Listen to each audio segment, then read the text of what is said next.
지금 이제 부동산 시장이 어떤지 그런 것들 있죠. 뭐 거기는 이제 지금 하락할 건지 올라갈 건지 이제 그런 것들 궁금하니까. 예. 근데 여기는 이제 완전 그대로 그 대집 마련이라며요. 네. 그럼 좀 조금 완전 다른 거죠. 예. 네, 됐어요. 네, 마이크 테스트 한번 할게요. 네, 더 리서치 그룹 부동산 조사 연구소 김학렬입니다. 네. 봐주실 수 있죠? 우선 저희가 뭐 질문 드리기 전에 좀 네. 간단하게 소개를 해주시면 좋을 것 같아요. 방금 말씀하셨던 것처럼 네. 그 소장님 이제 말씀해주시고 그리고 뭐 간단하게 양력 같은 거 이런 네. 것들 좀 말씀을 해주시고 난 다음에 저희가 이제 질문을 드리는 걸로. 네. 양력을 뭘 survey해야 될까요? 이전에 뭐 그 갤럽 리서치 네. 조에 계셨던 거랑 그리고 이제 그 지금 그 책 쓰신 거 네네. 이런 것들 뭐 간단하게 말씀해 주시면 될 것 같아요. 네. 저희가 총 인터뷰 영상을 따는 거는 이제 한 1분 정도만 할 거라서 네. 이제 크게 막 많이 들어가진 않을 건데 그런 네. 좀 요소들만 좀 네. 들어가시면. 나중에 저 파일 주셔도 되죠? 네, 예. 드리고. 저는 풀로 다 주세요, 그냥. 네, 알겠습니다. 네. 박수 한번 쳐주세요. 하나, 아니, 아, 하나, 박수죠? 네, 네. 네, 좋습니다. 네. 들어가겠습니다. 네. 네, 간단하게 소개해 주시면 될 것 같아요. 더 리서치 그룹 부동산 조사 연구소 소장 김학렬입니다. 저는 지금 20년째 소비자 리서치 회사에 다니고 있고요. 연구원으로서 일을 하고 있습니다. 저는 주로 이제 그 국토교통부라든지 LH공사라든지 아니면 이제 대한민국 대표적인 대기업들과 아파트 조사나 뭐 기타 등등 부동산 조사를 하고 있고요. 그래서 조금 이제 그런 많은 국민들한테 좋은 주거 상품을 공급하기 위한 그런 연구 활동을 하고 있다고 보시면 될 것 같습니다. 저는 이제 파시용의 세상 답사기라고는 블로그를 운영하고 있고요. 블로그 이웃 수는 한 10만 명 정도 됩니다. 근데 10만 명이다 보니까 제가 매일 칼럼을 쓰는데 이제 그런 것들이 아마 많은 분들한테 좀 회자가 되고 어떻게 보면 또 일종의 언론 같은 채널로서 많이들 활용하시는 것 같습니다.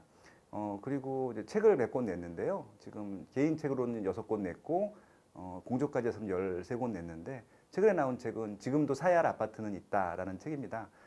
지금 서울하고 지방 얘기를 다 썼고요. 그러니까 뭐 서울만 정답이 아니잖아요. 지방에서도 내 집 마련하시는 분들 도움이 될 수 있도록 어떤 집들을 봐야 되는지 그리고 이제 어떤 집들을 사야 되는지 뭐 그런 것들을 좀 풀어서 재미있게 쓴 책들입니다. 이 정도 하면 될까요? 예. 너무 좋습니다. 인터뷰 끝난 것 같은데요. 1분이 됐는데. 그래서 제가 먼저 되게 많이 들으셨겠지만 네. 지금 집 사도 괜찮나요? 그럼요. 내 집 마련. 그러니까 이게 투자 목적이랑 내 집 마련 목적이 좀 다를 텐데 내 집 마련 목적의 집을 구매하는 것은 언제든지 해도 되고요. 바로 지금 하라고 늘 말씀을 드리고요. 근데 물론 이제 돈이 필요하니까 어느 정도 목돈이 있어야 되고 그 목돈만 준비된 상태에서 저는 뭐 그냥 대출 없이 집 사는 것들은 반대하고요. 왜냐면 그렇게 되면 평생 집을 못 사기 때문에 적당한 목돈이 있고 대출을 좀 많이 받을 수 있으면 그거 좀 조합을 해서 자기가 가능한 한 경제적 범위 내에서 선택할 수 있는 최선의 선택을 하라고 늘 말씀을 드립니다. 네. 지금 블로그나 뭐 유튜브 보면은 좀 이제 부동산 공부를 어느 정도 해야 된다라고 좀 말씀을 하시더라고요. 네네. 집은 이제 돈만 있으면 좀 살 수 있는 거 아닌가라고 생각을 많이 할 텐데 네. 부동산 공부가 왜 필요한지 좀 말씀해 주시겠어요? 그러니까 이제 집을 샀는데 저는 이제 이 자가 실수요 집을 사는 것도 투자 목적이 있다라고 생각을 하거든요. 왜냐하면 자기가 집을 샀는데 산 날부터 가격이 빠지길 기대하면서 집을 사시는 분들은 없잖아요. 최소한 자기가 사고 팔 때쯤 됐을 때 시세가 어느 정도 올라와 있기를 기대하기 때문에 그럼 적어도 지금 산 가격보다 올라갈 수 있는 주택들이 뭔지는 공부를 해야 되잖아요. 그래서 결국은 이제 지금 시점이 아니라 자기가 매도할 시점 5년 후가 될 수 있고 10년 후가 될 수 있을 텐데 그때쯤에 지금 주택의 가치가 좀 더 올라와 있을 만한 주택들이 어떤 것들인지 그런 것들을 공부하자라고 좀 늘 칼럼을 쓰고 있고 강의도 하고 있고 책도 쓰고 있고 그렇게 하고 있습니다. 강의에서 어떤 주택 사야 되는지 찍어주시나요? 그렇죠. 예. 그래서 이제 뭐 구체적으로 어떤 지역, 어떤 집, 뭐 어떤 단지 몇 평형 이렇게 딱 사라고 찍어드리는 건 아닌데요. 적어도 이런 조건이면은 향후에 올라갈 가능성이 높다라는 식으로 이제 말씀을 드리죠. 네. 사실 신혼부부들이 보통 주택 마련을 위해서 자금 규모가 보통 이제 많아야 뭐 3억, 4억 이 정도일 텐데 네네. 그럼에도 불구하고 그들이 살만한 주택이 아직 있을까요, 서울에? 그럼요. 서울에도 많고요.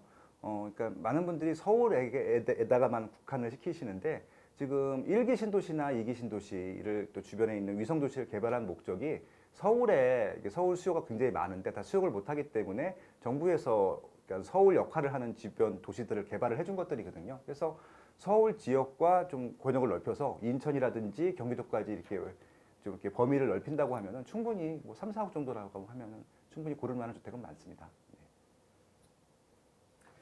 그 지금 인터넷 기사나 뭐 방송 같은 거 보면은 네. 지금 뭐 부동산 경기가 이제 너무 침체됐다. 또 어느 쪽에서는 이제 오를 것이다.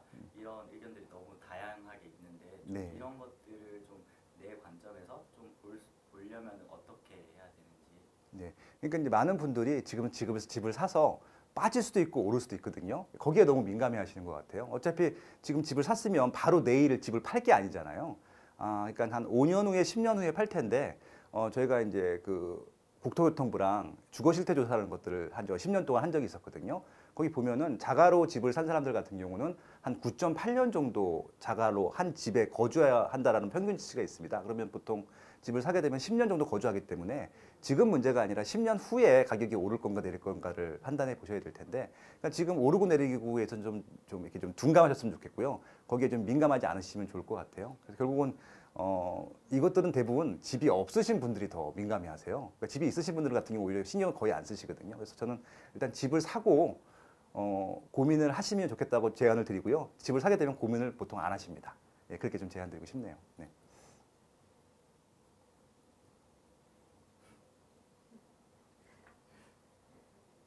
또 이것도 좀 많은 질문을 좀 받으셨을 것 같은데. 아니, 그런 거 얘기 안 하셔도 돼요. 막 하시면 돼요. 그냥.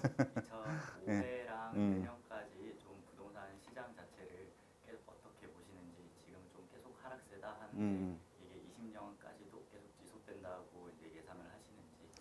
그래서 이제 제가 이번 강의 때 말씀드릴 주제가 바로 그건데요. 많은 분들이 다 오르고 다 내리는 줄 아세요. 근데 대한민국 역사, 그러니까 아파트 역사를 제가 보통 한 40년 정도를 잡습니다. 그러니까 이제 제대로 된 아파트가 공급된 게 1971년도부터였어요.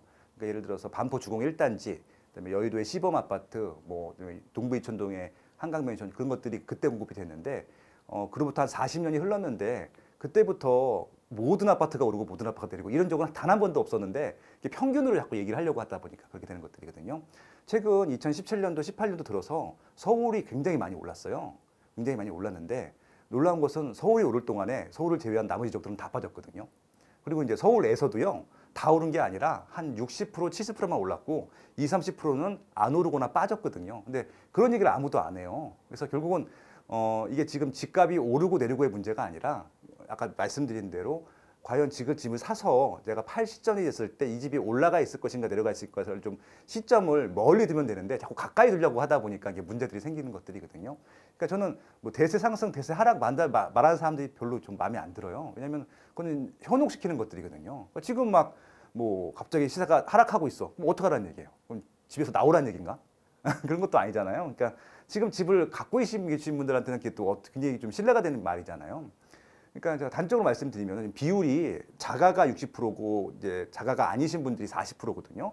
자가이신 분들은 가만히 있는데 요 40% 임차인들 분들을 더 불안하게 하고 있어요. 그래서 저는 오히려 그게 조금 더 좀 정부에서는 조금 더 자가 비율을 높이는 정책들을 폈으면 좋겠는데 그런 차원으로도 좀 개인들이 적극적으로 부동산 공부, 특히 이제 자가 마련을 하기 위한 공부들을 했으면 좋겠다라고 보통 제안을 드리고 싶습니다. 네.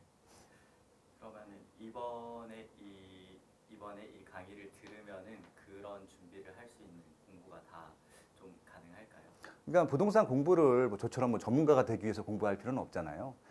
그러니까 자기가 원하는 입지에 원하는 상품을 구매하기 위해서는 어떤 조건들이 필요한지, 금액이 얼마큼 필요한지, 그리고 이제 그 금액이 안 됐을 때는 차선책이 뭔지, 그리고 이제 돈이 없었을 때는 어떤 집들을 좀 검토를 해야 되는지, 그리고 이제 뭐 구축을 해야 되는지 신축을 해야 되는지 뭐 이런 것들 좀 구체적인 좀 팁들을 좀 알려드리고 싶어요.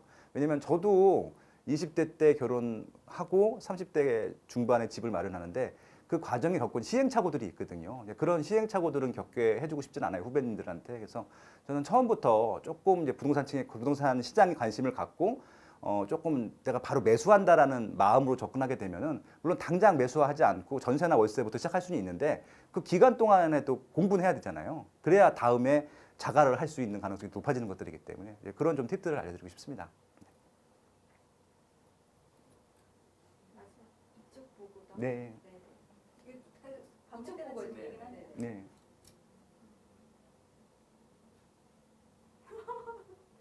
어떤 분들이 이 강의에 적합하다고 보세요? 저는 20, 30대 분들이 제일 적합할 것 같고요. 예, 그리고 지금 집을 살까 말까 아직도 고민하고 계시는 40대 분들까지도 강의 들으시면 좋을 것 같습니다. 네. 내 집 마련 희망 메시지. 그 마지막으로 이제 내 집 마련을 이제 원하시는 분들이 이제 이 영상을 보고 이제 강의를 들을까 말까 고민을 하실 텐데 좀 네. 그분들을 위해서 좀 응원의 메시지 같은 거 한마디. 많은 분들이 이제 경제적인 자립, 경제적인 독립 이런 것들을 꿈꾸실 텐데 저는 경제적인 자립과 독립의 시작은 내 집 마련이라고 생각을 합니다. 일단은 대한민국에서 부동산이라고 하는 것들 같은 경우가 일단 얘기를 하는 순간 많은 분들이 뭐 투기, 뭐 이렇게 좀 부정적인 인식들이 많은데요.